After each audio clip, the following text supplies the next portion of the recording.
Maraming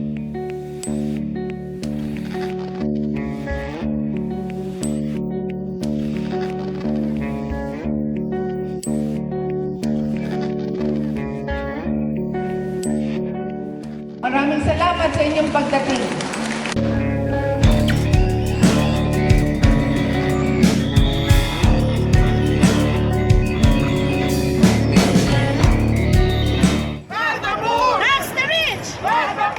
Ang mga mahihirap na siya dapat tulungan ay lalong maghihirap. At yung mga mayayaman na sa Kongreso at mga kasabwat nilang mga malaking negosyante ay lalong yayaman.